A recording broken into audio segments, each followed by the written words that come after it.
प्यारे बच्चों, आज हम इकाई 10 तरंगों के अध्यारोपण में विस्पंद की घटना का अध्ययन करने जा रहे हैं। विस्पंद होता क्या है, जिसे अंग्रेजी में कहते हैं बीट्स। क्या कहते हैं इसे? विस्पंद। बच्चों, बहुत इंपॉर्टेंट टॉपिक है ये, पेपर में आ ही जाता है, बीट्स। तो विस्पंद होते क्या है? जब दो ध्वनि स्रोत जिनकी आवृत्ति लगभग बराबर है, लगभग समान है, मतलब अंतर है, थोड़ा सा बहुत कम अंतर है, तो आवृत्ति लगभग समान है, एक साथ बजाए जाते हैं।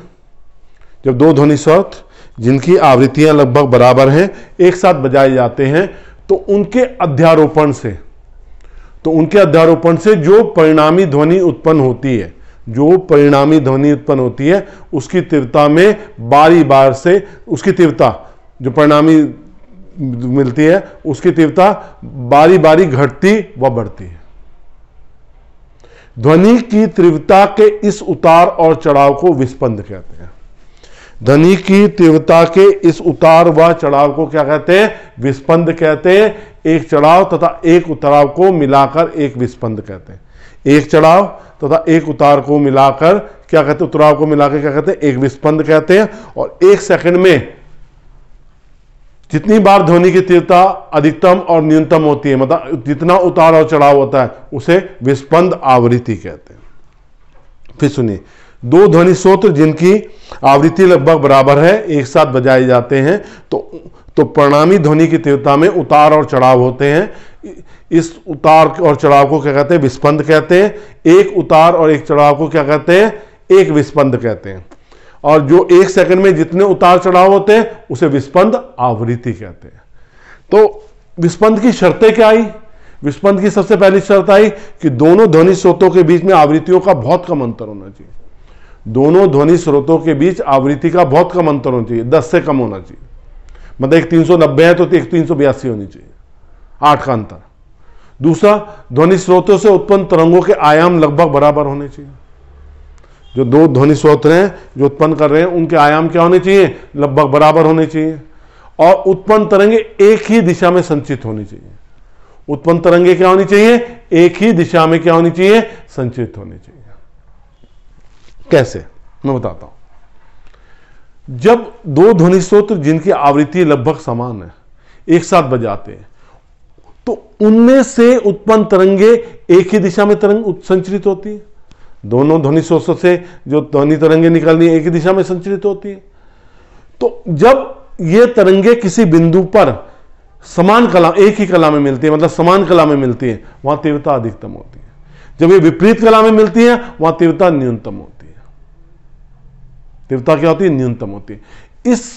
इससे श्रोता को ध्वनि की तीव्रता घटती बढ़ती सुनाई देती है। बढ़ती घटती क्या होती है? सुनाई देती है। विस्पंद की घटना प्रकाश के व्यतिकरण की एक विशेष घटना है। विस्पंद की घटना क्या है? ध्वनि के व्यतिकरण की, सॉरी प्रकाश में पहुंच गए। विस्पंद की घटना ध्वनि के व्यतिकरण की एक विशेष घटना है। जब समान कला में आए तो तीव्रता अधिकतम होगी, जब विपरीत कला में गए तो तीव्रता क्या होगी? न्यूनतम होगी।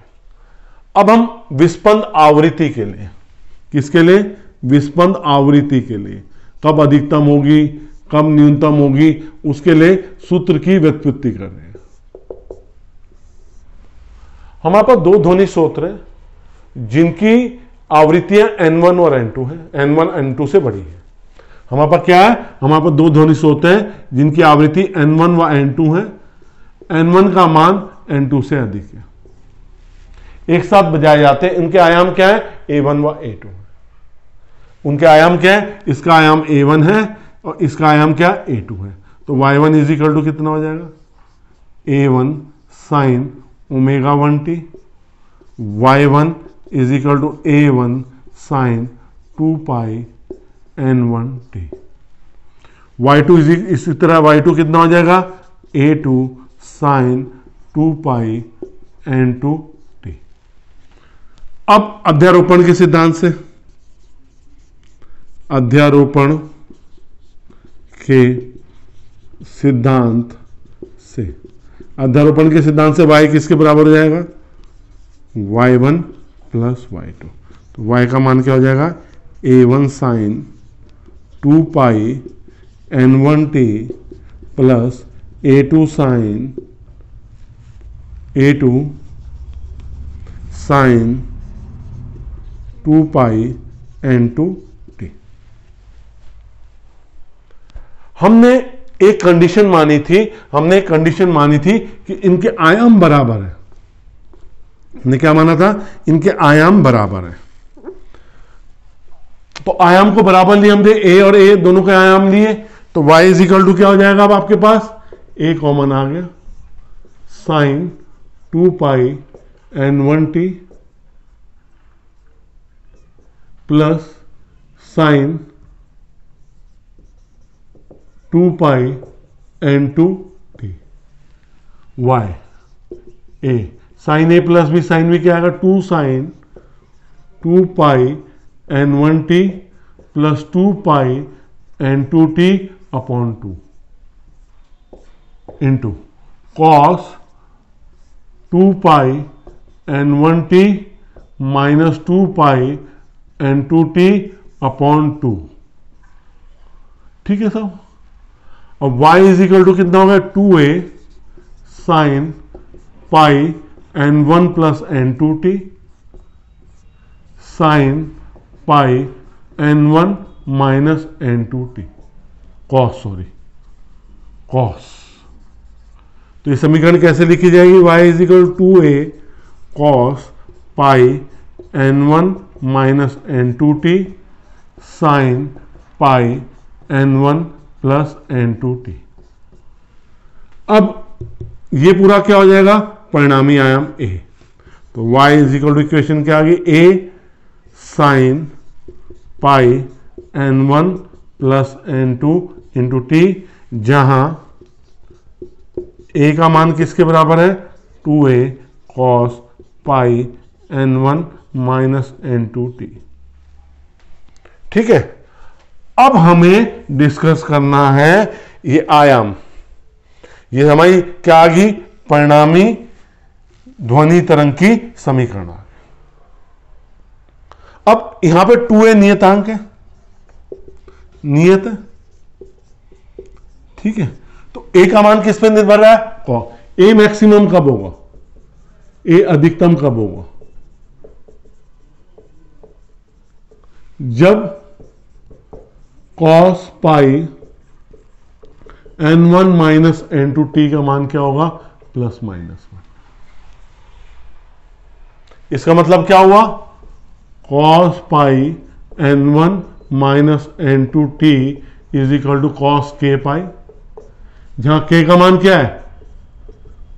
0 1 2 3 एंड सो। अब cos हट जाएगा तो ये क्या आ गया? Pi n1 minus n2t is equal to k pi. तो t is equal to k upon n1 minus n2।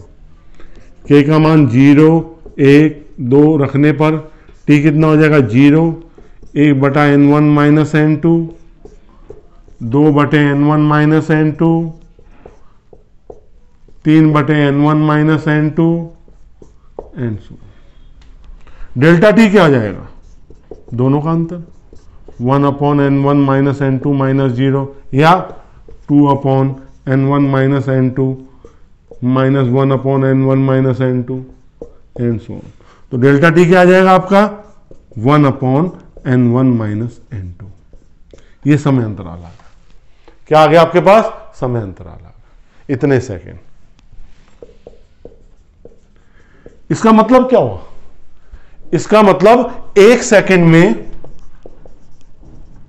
आपको n1 माइनस n2 टाइम अधिकतम तीव्रता मिलेगी। अधिकतम क्या मिल जाएगी आपको? तीव्रता।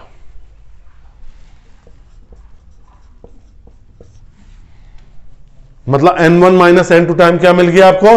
अधिकतम तीव्रता मिल गई। अब इसी को यहां से ही मॉडिफाइड कर देंगे।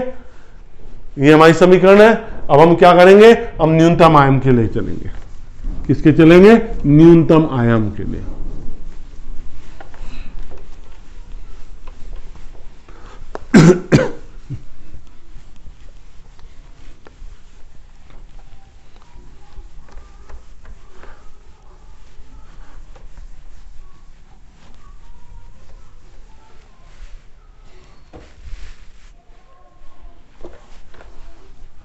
न्यूनतम आयाम कब होगा? जब कॉस की वैल्यू क्या होगी बेटे? 0 होगी। तब आयाम क्या हो जाएगा? न्यूनतम हो जाएगा।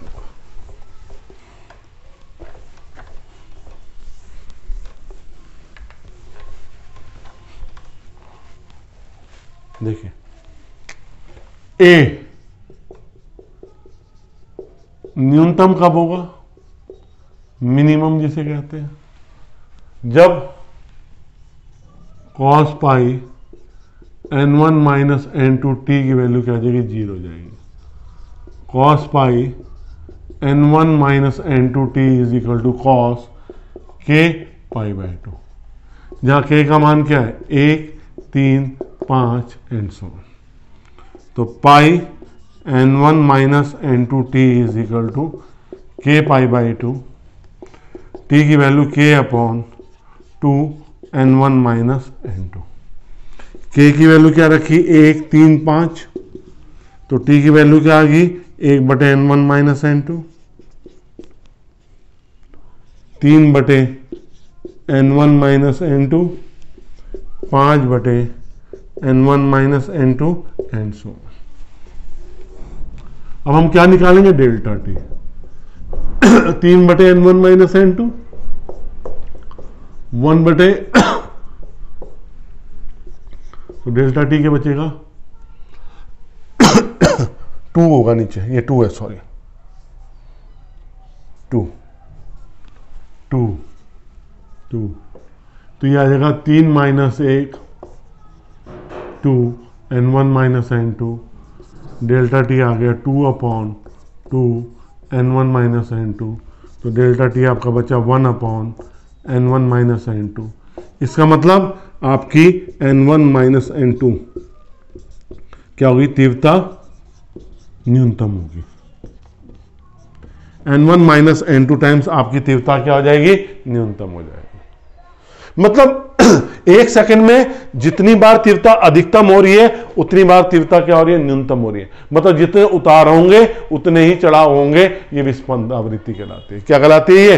ये क्या कहलाती है? तो इसका मतलब विस्पंद आवृत्ति हमारी क्या होगी? विस्पंद आवृत्ति होगी हमारी n1 माइनस n2। तो ये ध्वनि यंत्रों के उन ध्वनि यंत्रों से विस्पंद उत्पन्न किए जाते हैं जो लगभग समान आवृत्ति की तरंगे उत्पन्न करते हैं और जिनके आयाम लगभग क्या बराबर ही होते हैं। बच्चों, अब हमारी एक वीडियो बची है थ्योरी की, डॉपलर प्रभाव, वो आपको नेक्स्ट बारी में मिल जाएगी। फिर उसके न्यूमेरिकल मिल जाएंगे आपको। तो हमारा सिलेबस लगभग खत्म हो जाएगा थ्योरी का। तो बच्चों, अगर आपको मेरा इस तरह से पढ़ाना समझ में आ रहा है कि मैंने जो प्रॉमिस किया था कि मैं इसे पूरा कर दूंगा और मैंने पूरा कर दिया है, तो मेरे वीडियो को लाइक बनता है। शेयर भी कीजिए अपने साथियों के साथ जिन तक ये वीडियो नहीं पहुंची है। और अगर सब्सक्राइब नहीं किया चैनल को सब्सक्राइब जरूर कीजिए। बहुत बहुत धन्यवाद।